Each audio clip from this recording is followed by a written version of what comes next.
Well, good morning, and thank you for inviting me back to sunny Australia. It's actually my fourth trip to Australia, never to the Gold Coast, and just gets prettier every time I visit. Never been to New Zealand, but I'm looking for a good excuse. I'd really very much like to.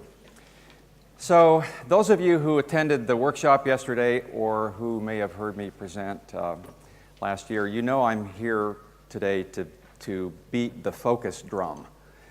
That's the topic that I want to cover with you today. And as I went looking for good, credible outside experts that could maybe help me open the presentation today, I searched far and wide and decided that I would select Bart Simpson.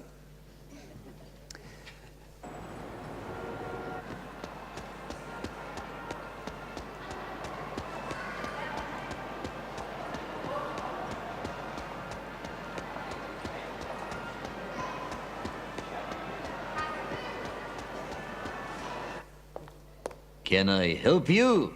I'd like to get my ear pierced. Well, better make it quick, kiddo. In 5 minutes, this place is becoming a Starbucks.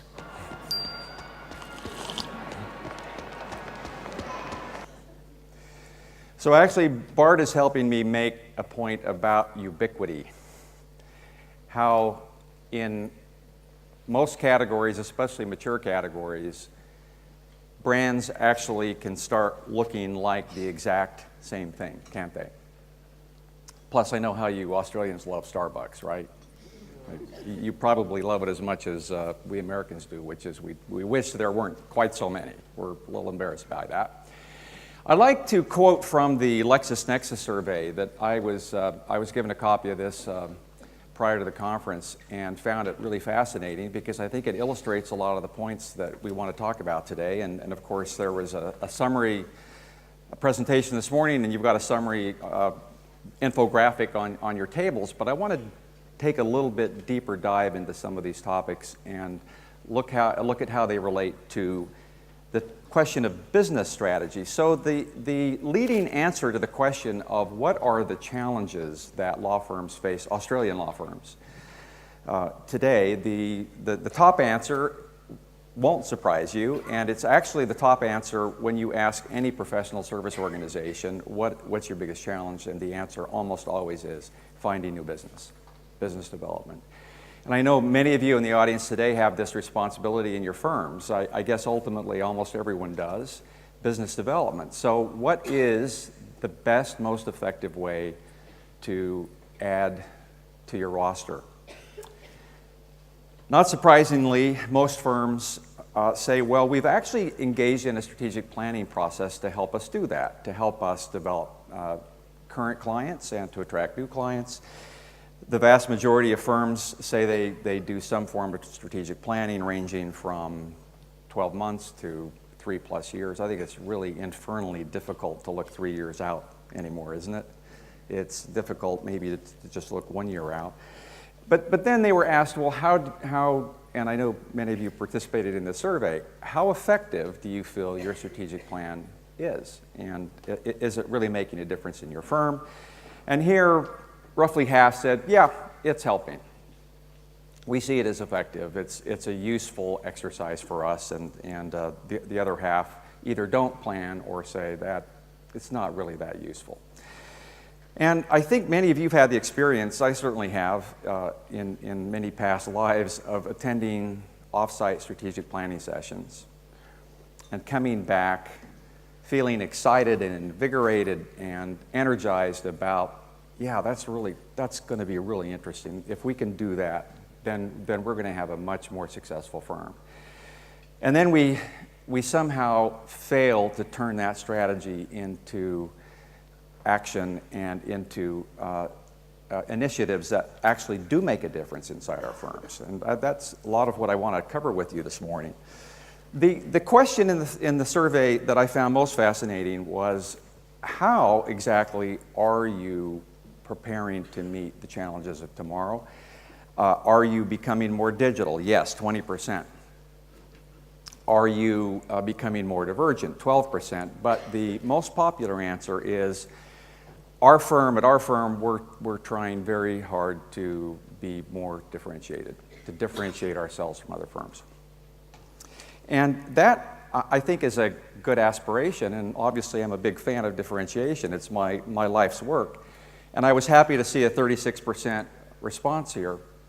But I'm afraid that if we looked at those firms that answered the question this way, we would probably find a business model that isn't as differentiated as they might think.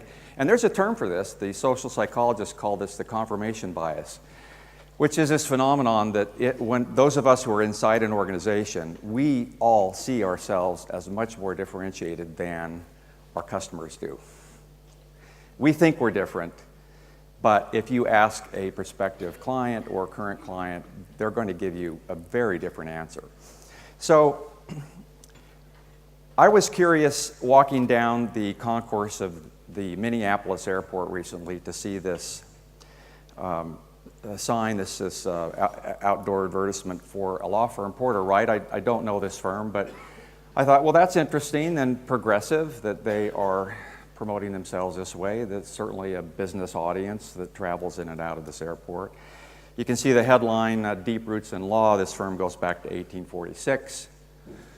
And then I walk closer to take a look at, well, what are these roots? What are these deep roots in law?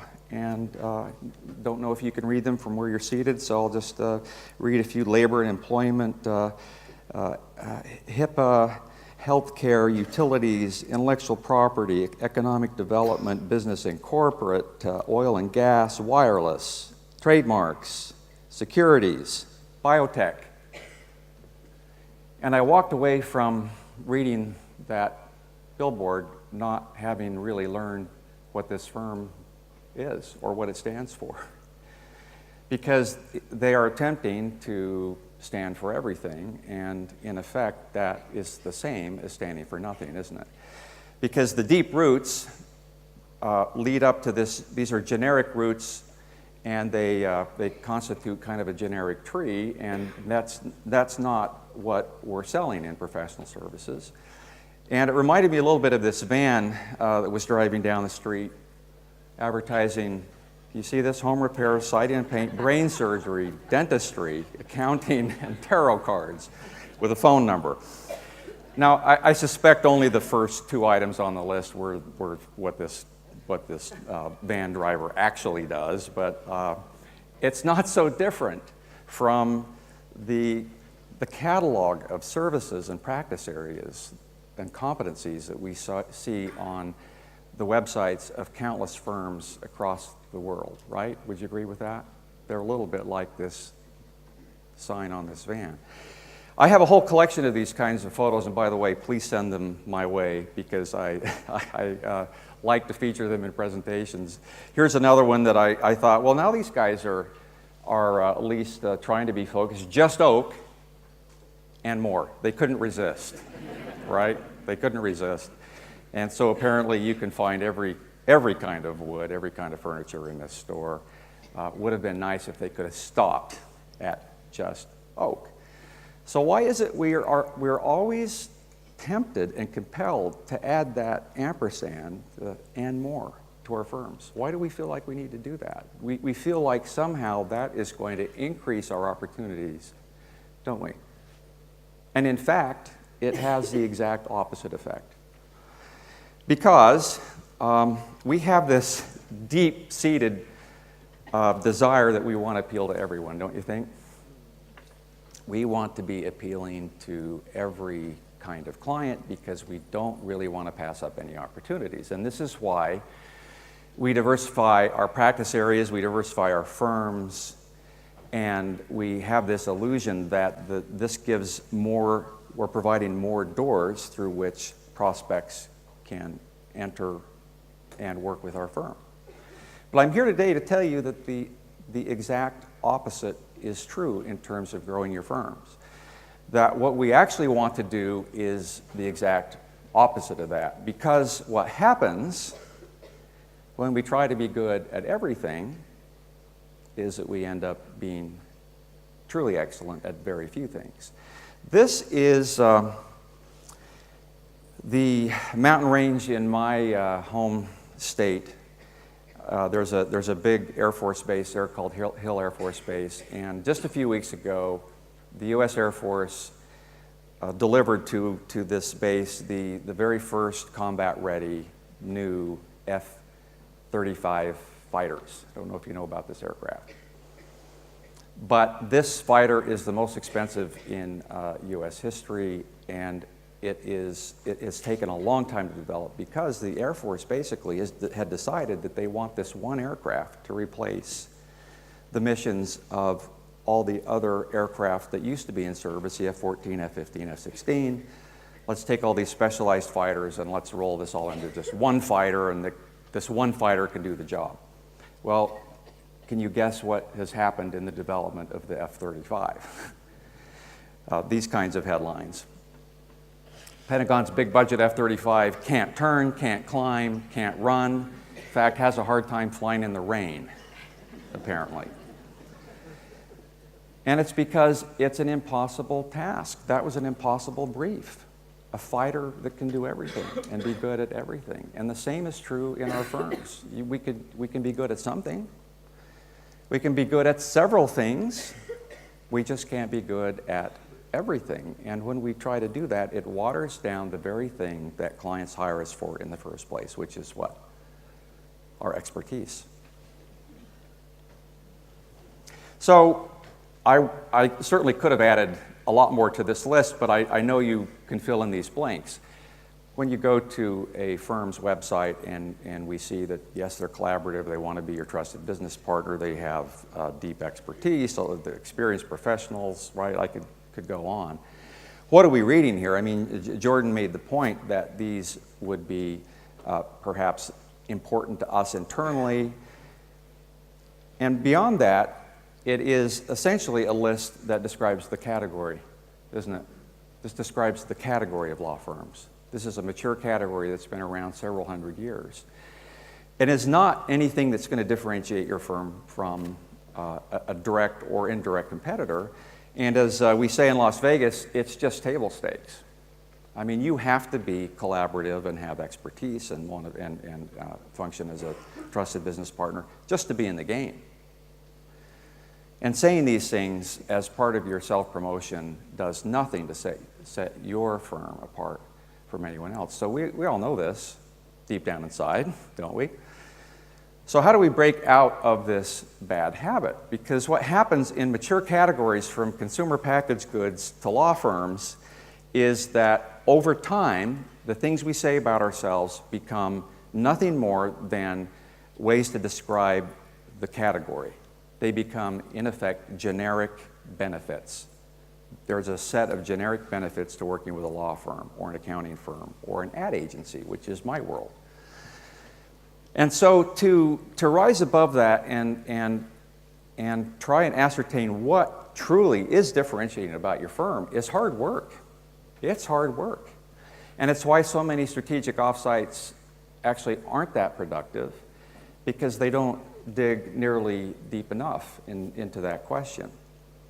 I'd like to return to the LexisNexis survey, because this is where I think this really gets interesting. In competitive markets, and we just saw this morning, Jordan made the case for the rising tides and what's happening in law. And by the way, all professional services. This is true for accounting, for IT consulting. It's true in the advertising agency business. It's true in consulting. So we all have this same challenging market that's being disintermediated. So what's our response? What's the natural human response to pressure on your margins, increased competition, your market's being decoupled and disintermediated? What's our natural response to that? Well, the survey actually kind of bears out what our natural human reaction to that would be. When asked, what do you plan to do in terms of services, the answer is, well, we're going to add more services. That's how we're going to respond. We're going to add more services. That seems logical, right?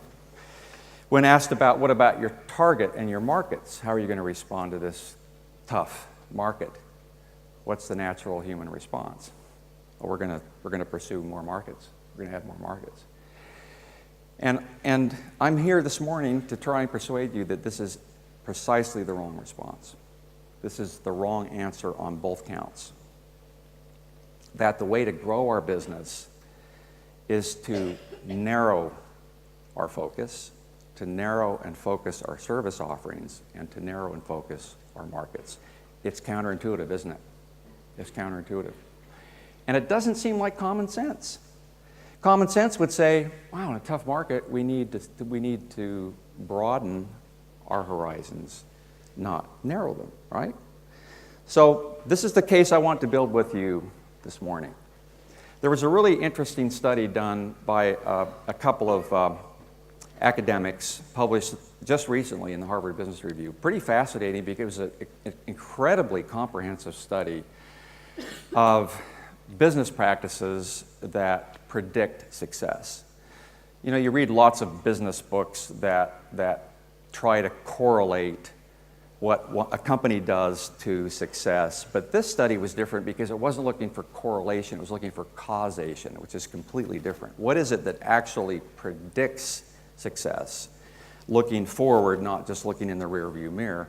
So they studied 200 management practices ranging from operational efficiency to leadership, and they found that there's only one business practice that has a causal relationship to superior business performance, just one. None of the others could be determined to have a causal relationship. And what is this one business practice? I think you know what I'm about to say. A clearly stated focused business strategy. That's really the only thing, or the primary thing, let's say, that matters in the future success of your firm. And I think we have a lot of misconception and misperception around what a strategy is. What is strategy? Because I think when you use the word, it's a little intimidating. You think, well, are you talking about the kind of thing you have to go to business school for? You've got to have an MBA strategy. Wow, that's these big, thick plans with lots of tab dividers. That's lots of research and data and analytics. That's strategy, right? Well, those things can help support a strategy, but actually the concept of strategy itself is a lot simpler. And it's the concept of strategy, of what strategy really is, that makes it so difficult. So let's try and define what we mean by strategy, because everybody here today, lots of you have law degrees, maybe a few of you have business degrees. You don't need either of those things to be good at strategy. You just need to understand what it is and have the discipline to apply the principles of strategy to your firm.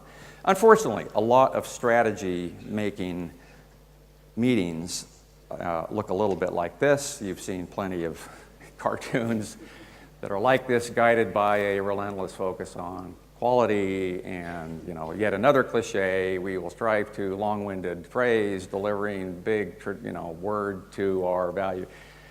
That's what a lot, and I like the side comment here. Oh, I know, quality. Nah, we've already used that. We fill in the blank with words like quality and commitment and leadership and exceptional service. And we know deep down inside none of those are really differentiating. That when we're in a room of 15 people trying to develop a strategy, we often will end up with the lowest common denominator. We'll water down the strategy to the point where it's really quite meaningless. You've had this experience, haven't you? So how do we make it meaningful? The first point that I'd like to make about strategy is that a plan is not a strategy. In fact, you might have a plan, but it doesn't mean you have a strategy. If you put something like this on the desk and say, here's our strategy for the coming year, my first question would be, well, that's a plan, but what's the strategy? Because a strategy a good, effective strategy for your firms can be put on one side of one sheet of paper. And in fact, it should be put on one side of one sheet of paper. Then you've got a strategy. Because a strategy is about choices. A strategy is all about making and being willing to make choices. That we choose to do this, but not that. That's what strategy is. And choices are difficult. That's why not many firms are good at strategy and not effective at strategy and not effective at business development. Because they either misunderstand what strategy is or they're unwilling to make the choices that constitute strategy. Another way to think about strategy, and again, I think these concepts are counterintuitive, is that it's about subtraction, not addition. Strategy is about what are we going to take away, not what we're going to add. Now, I'm a big advocate for firms needing to stay on the leading edge of what technology can do for us, and interesting things being done by artificial intelligence. And absolutely, we need to constantly develop and update and upgrade our competencies, no doubt. But we don't need to add complete new service lines and complete new practice areas to compete. Have you noticed how indisputably the most successful company on the planet right now, Apple, have you noticed how with each new iteration of their products that they actually subtract, not add? They take away features. Now, under the hood, it's a powerful new MacBook Pro. But this new MacBook Pro is not only thinner and lighter, it also has one port. They take features away because Apple understands that simplicity is the essence of strategy. Here's what's happened to the mouse over time. And actually, they were inspired in the courses they teach at Apple. They teach about subtraction and how artists like Picasso would take an object and try and abstract it and simplify it. And they take their designers take their cue from this, and their business strategy is exactly the same. And we're going to talk about that in a few minutes. Their business strategy is all about subtraction, not addition. It's about fewer features, not more. It's easy to sit in a room of colleagues and add things to your strategy. Well, let's do that and let's do that. This firm down the street is doing it, so we should do it. And you add bullet point lists to your homepage on your website. That part's pretty easy. Easy to copy. Not so easy to subtract. Not so easy to take features away. My all-time favorite definition of strategy is by Michael Porter, Harvard Business School, who literally wrote the book on strategy in the modern era. He said, strategy is choosing what not to do. Strategy is choosing what not to do. That's what strategy is. So you can see why a big business plan, the 300-page business plan, is not a strategy, is it? Because that's not a document that's going to articulate what not to do, is it? Google, to this day, you like their new logo, by the way? That's the new Google logo. To this day, when you type in google.com, what do you see on your screen?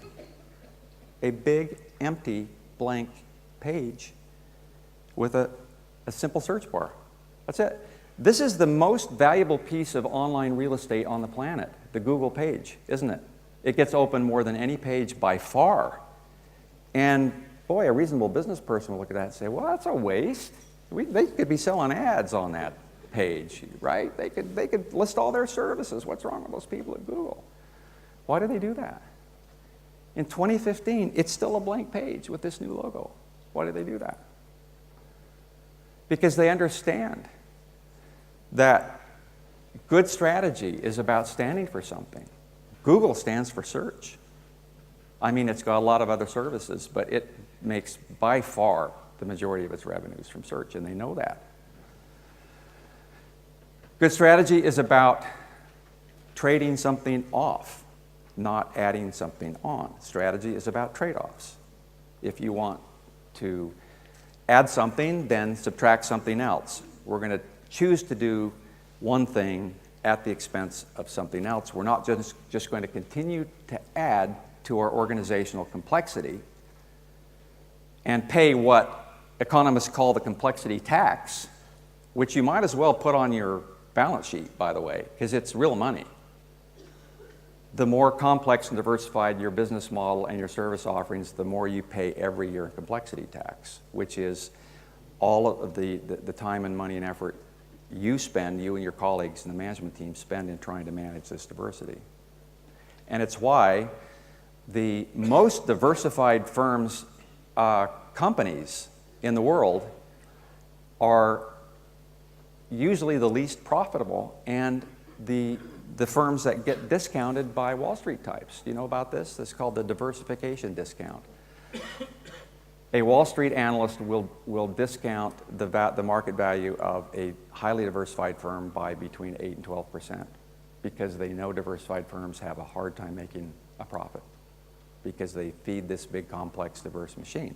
Who are the most highly valued, highly prized, most valued, most valuable companies?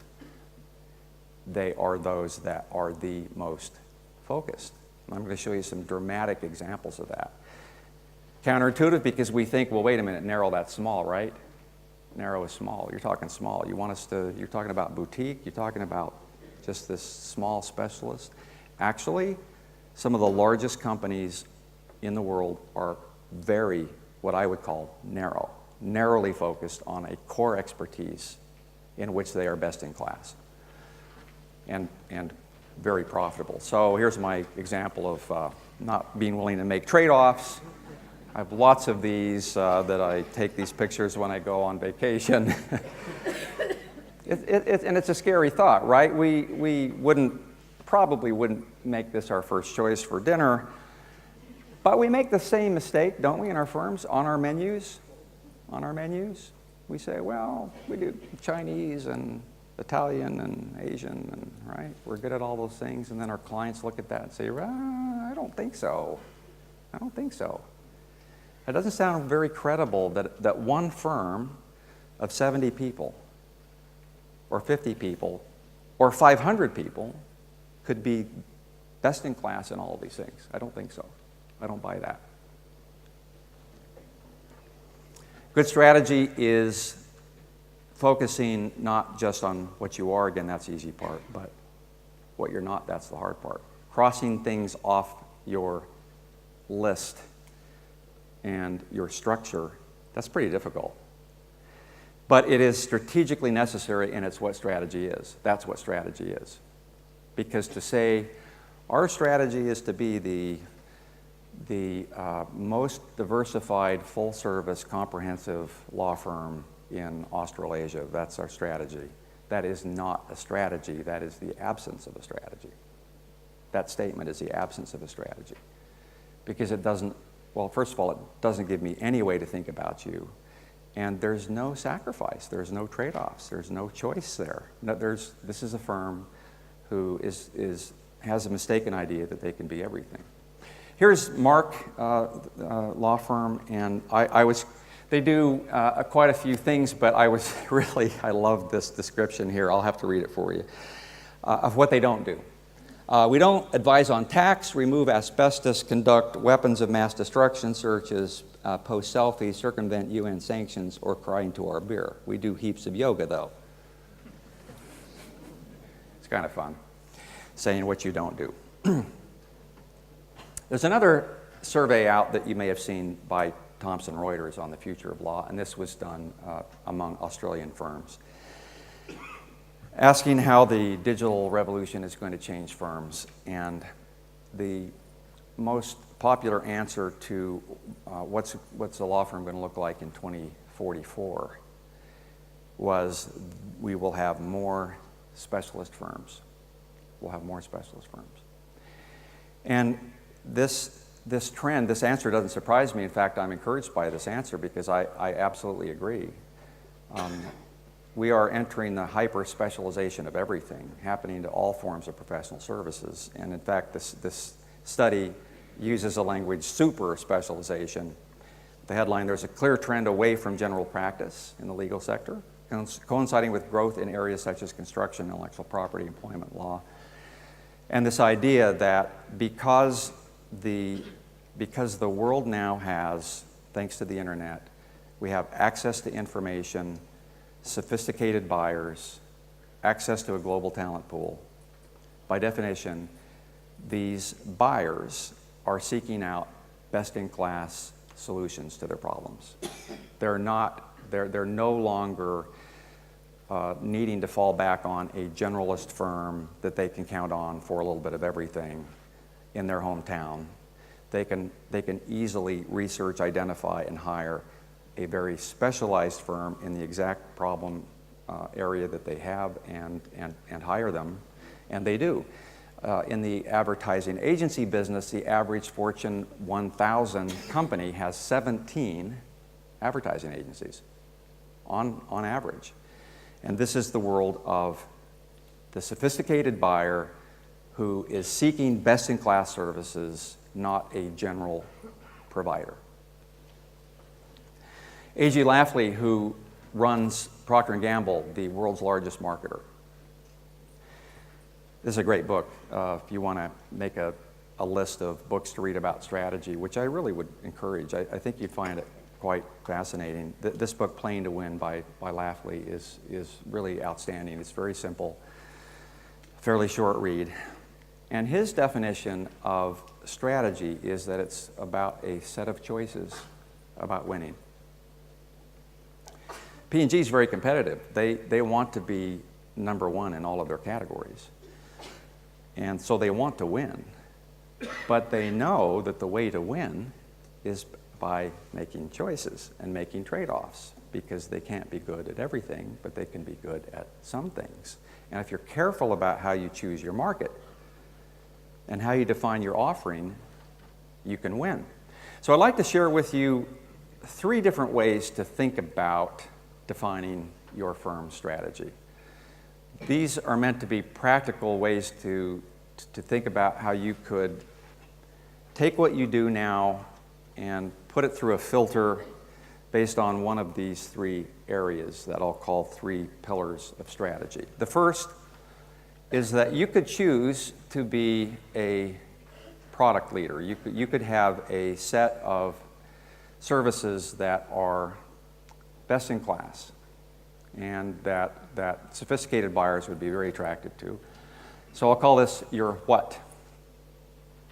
You could choose to base your strategy on market expertise, meaning you are expert in a particular industry, category, type of customer. So that's market expertise, which I call who. And the third is quite interesting, and this is the idea that you could be distinguished primarily by operational innovation, that you have a different way of serving your clients or delivering your services. And there's actually quite a bit of this happening in Australia. I've got some good examples to share with you. And I call this way, okay? So you can be differentiated by way. Now, the ultimate is to be differentiated by all 3 of these. That you have a best-in-class product offering that is not watered down into trying to do everything. That you have a best-in-class market expertise, and that you have also, that is all supported by really inventive operational innovation. That's the ideal. But you have to have at least one. You have to have at least one of these 3 things to have a strategy. Best to have all 3 or 2 or 3. So let me show you a strategy statement from a firm. This is a real firm, but I've changed the names to protect the innocent. And I'm going to call this Williams & Chisholm with my good friend John Chisholm. And here we go. Williams & Chisholm is a large corporate law firm. We have 76 partners and another 190 operating out of our offices throughout Australia. The nature of our work is what you would expect of a large corporate law firm. As we're regularly engaged on challenging and complex assignments, we believe we're amongst a select class of large Australian law firms that offer depth of legal skills coupled with strong value-driven standards. That's this firm's strategy statement. Would you diagnose for me which of these pillars are the basis of this strategy? Can you? Anyone? Same. It is, unfortunately, isn't it? I have a whole collection of these, by the way. I've looked at many websites of Australian law firms in preparing for this event. And unfortunately, this is quite typical. There's no implied product leadership there, is there? There's no implied market expertise. There's no implied operational innovation. There's really no unique differentiating way for me to think about this firm. So this is what we don't want to do. Let's take a look at some examples of firms that have chosen one of these three areas on which to base their strategy. So product leadership, there are some obvious examples here. I think the IP firms are a good example of being focused in a product area and being known for it. So this is IP, this is a raise. Leveraging innovation is their line, and of course their business model is all around intellectual property and the services that you would expect that would come along with that. So that gives me a pretty easy way to think about this firm. Harmers, workplace lawyers. That also gives me an easy way to think about this firm. Watton and Kearney, insurance law. I know a lot of you are here today, so. Slater and Gordon, plaintiff law. Shine, compensation law. Insurance law again, Gilchrist, Connell. So these are all examples of product leadership, and here's one more. This is a different kind of product leadership in this new breed of firms like LawPath that are offering products in different forms, right? Packaging them up, offering them at sometimes fixed prices and delivered online, that kind of a model. That's a form of product leadership. It's a different type of product. Now, I would imagine that many of you are looking at these examples of IP firms and workplace law and so forth and thinking, well, yeah, that's fine for them and that's how they grow up, but we're a lot more diversified than that. We could never do that. But I'm here to tell you that I would like to encourage you to try. Because if your buyers can't find a way to think about you, you don't really have a brand. The definition of a brand is the idea someone has in their head of you, right? A brand is their idea of your company. What's their idea of your company? It's hard for anyone to form a concrete idea of who you are if you say you do everything, right? So there are a lot of creative ways that even for firms that you feel, well, we have a lot of things and it would be really hard to sacrifice this and that, and why would we want to? There are interesting creative ways to look for common threads and commonalities and patterns in what you do that you can put under some kind of an interesting umbrella that at least helps give your prospects a way to think about you. And I'll show you a few examples as we go.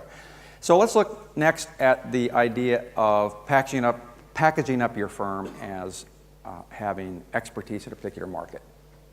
They actually have a pretty broad service offering, but you serve a target market. So here's Goodsell, this Australian firm, entertainment, media, and technology. So that is market expertise. Behind that, lots of services, but at least you're differentiated by focusing on a particular type of client. Here is criminal defense, so this is people charged with crimes, is a market expertise. This is a particularly interesting example. The target market here are busy parents. The online law firm for busy parents, and it's very user-friendly, Nest Legal. a much bigger firm, McCullough Robertson, and financial services. So this is in their fairly new, I understand, strategic advisory group.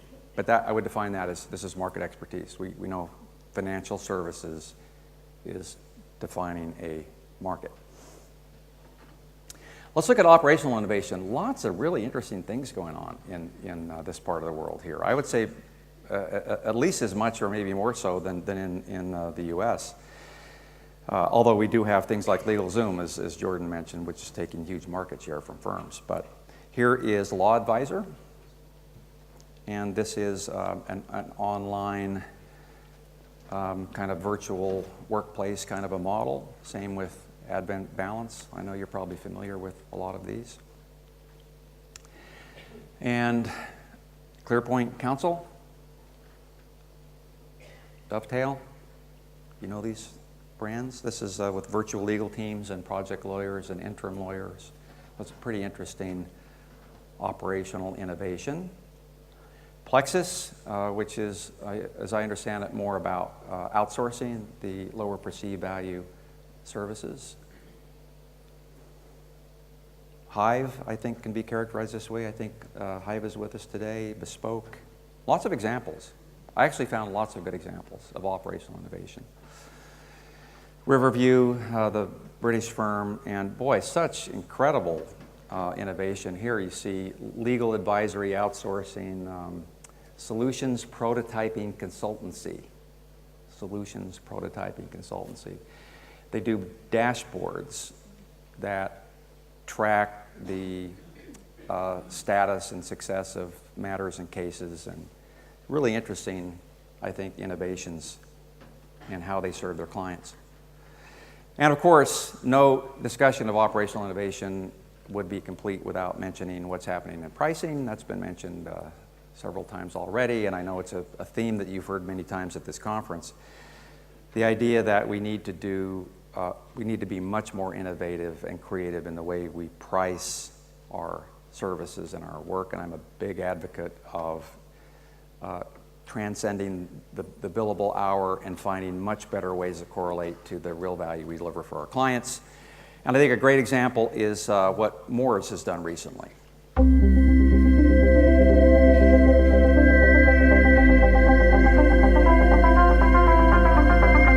Moores Agreed Pricing is our business model. Up front, we'll have a discussion with our clients about the scope of the work and what the cost is going to be based on the value that we think that we can create for the client.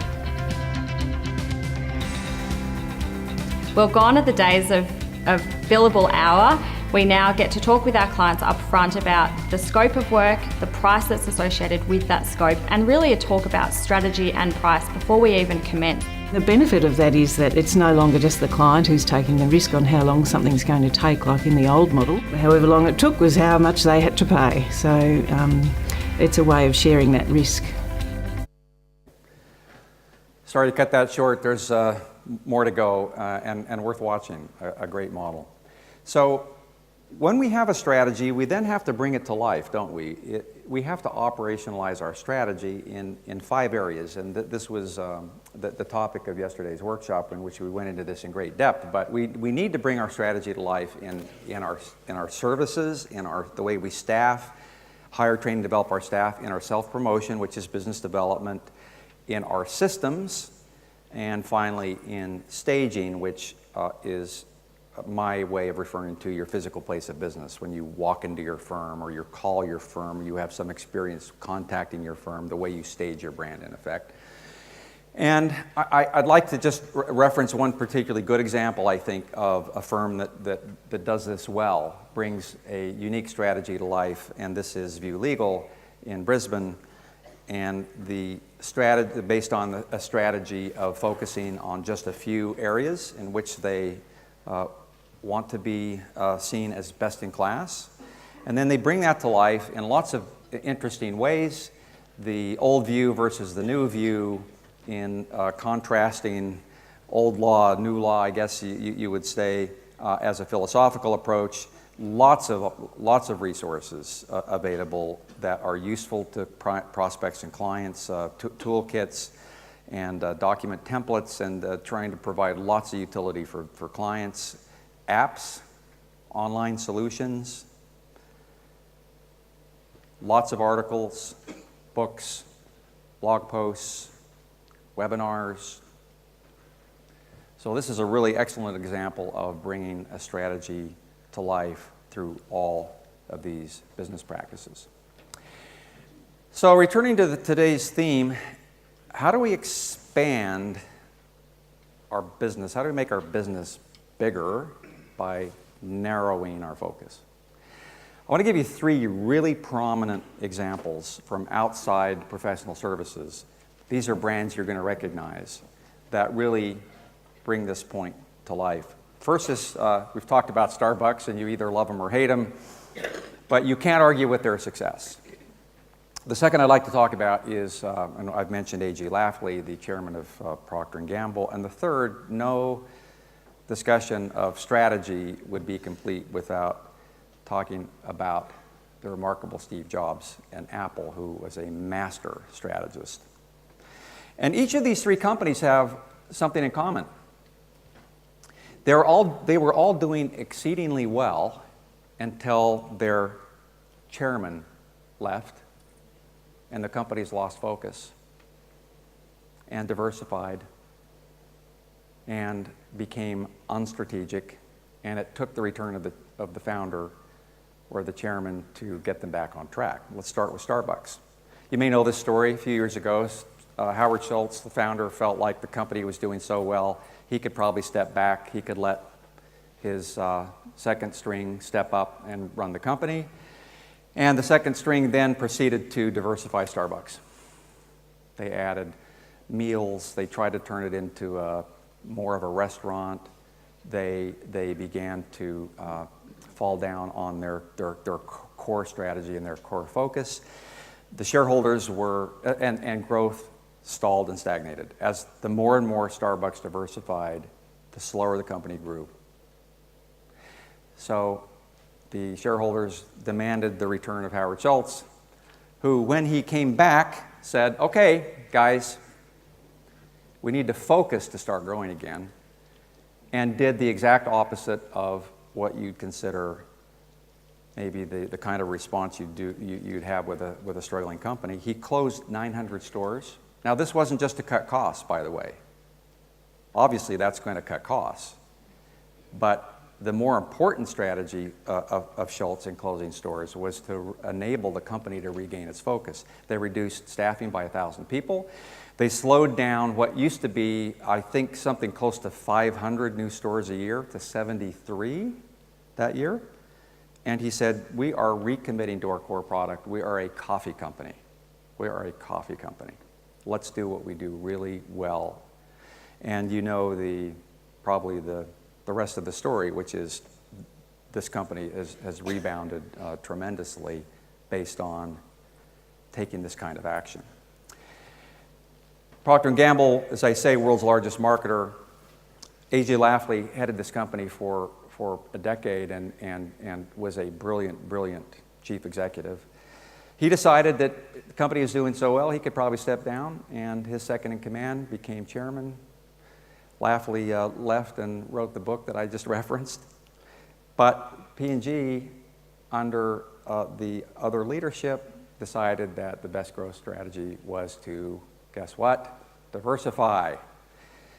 So again, growth stalled, stagnated, shareholders up in arms. Lafley is asked to come back. He rejoins P&G, and the first thing he says is, guys, we have 150 brands. That's a lot, right? Can you imagine having 150 brands in a portfolio that you'd have to look after? He said, what we need to do is adopt the mindset that having fewer brands, fewer products is the thing that's actually going to make us bigger. That's what's going to make us bigger and more profitable, because he said, I looked at it, and it turns out that 75 of these 150 brands, half of our brands, constitute 90% of our revenue and 95% of our profit. Half their brands. So guess what they did? Guess what he did? This was a headline last summer. world's largest marketer, is going to cut, kill, divest, sell half its brands. Now, does that sound like a reasonable strategy? That's pretty dramatic. But this is going to pay off, isn't it? Because here's a company who and by the way, this is true for your firms. You've probably done this math. It's the 80-20 rule on steroids, right? You get most of your revenue and the vast majority of your profit from a minority of your clients and service lines. You all know that. And so focusing on what those lines are is a pretty smart business strategy. Third, and my favorite example, Steve Jobs, Apple. You know this story. He left. He was kicked out by his board. They beg him to come back. When he arrives back at Apple, Apple has 300 plus products under development. What's the first thing Steve Jobs did? He said, we're cutting that to 3. That's pretty tough medicine. And even today, 2015, Apple, the world's largest company, only has 60 SKUs. SKU, like a barcode on a product. 60. Hewlett-Packard, 15,000. Market cap value of Hewlett-Packard is $50 billion. Market cap of Apple, $741 billion, with 60 products. You see how narrow is not the same as small? This is the world's most valuable company. Number 1. You probably saw this headline earlier this year.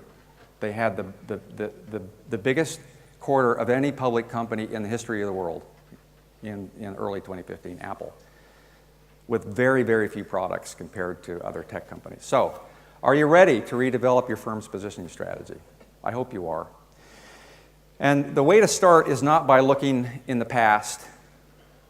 That's our normal reaction, is to, okay, well, let's see what other people have been doing. Let's look at the facts and figures from what the market has been doing, and let's formulate our strategy based on that. That's precisely the wrong way to define a positioning strategy. What we need to do for successful positioning strategy, is we need to look forward into what we think will happen. And of course, we don't know for sure, but a strategy based on what will happen is much more likely to take you into fertile territory. I'm going quickly here because I know I'm running out of time.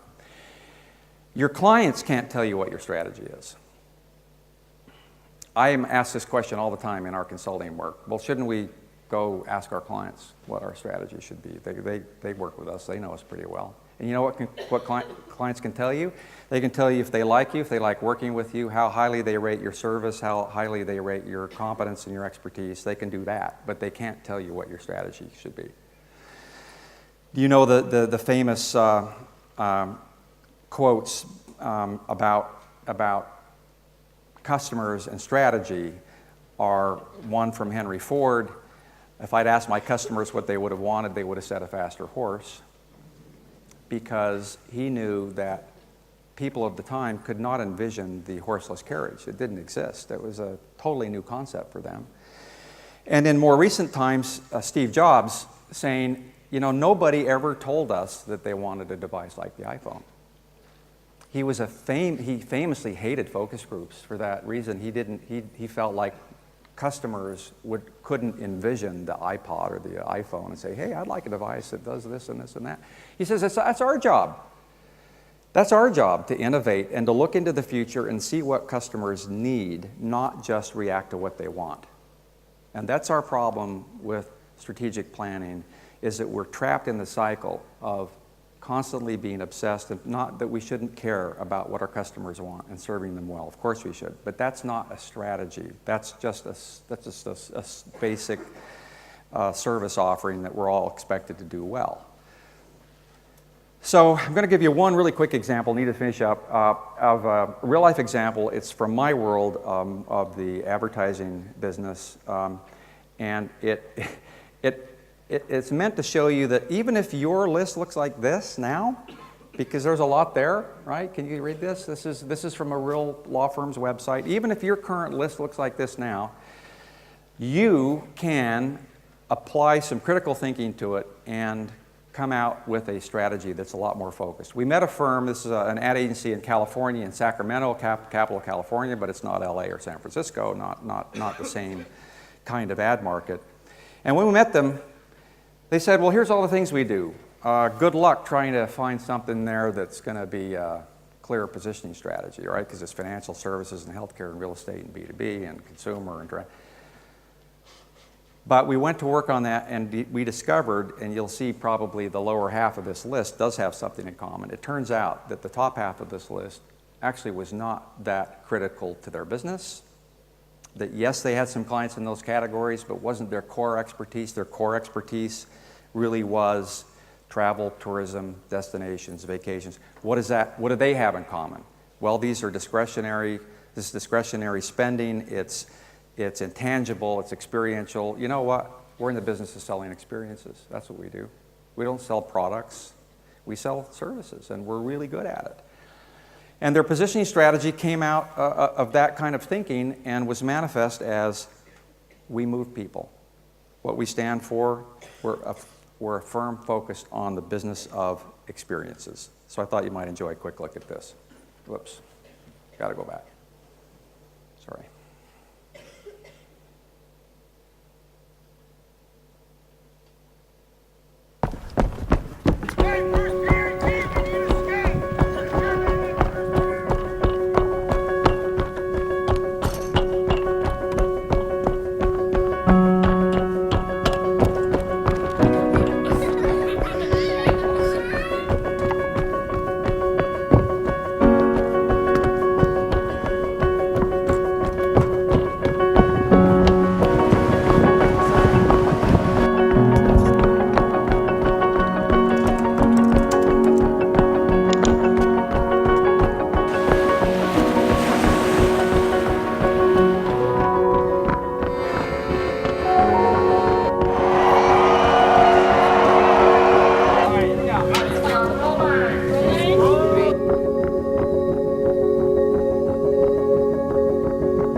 Okay, I really do have to finish up. Just want to say the effect this had on this firm was incredible and remarkable. It focused them on what they really do best. They turned into a new business powerhouse, and their people are more motivated than ever before. So, boy, I just exited right out of my presentation without showing you how to track me down. Can you put that back up just briefly? So, big thanks for inviting me back, and I hope this has been useful. Thanks very much.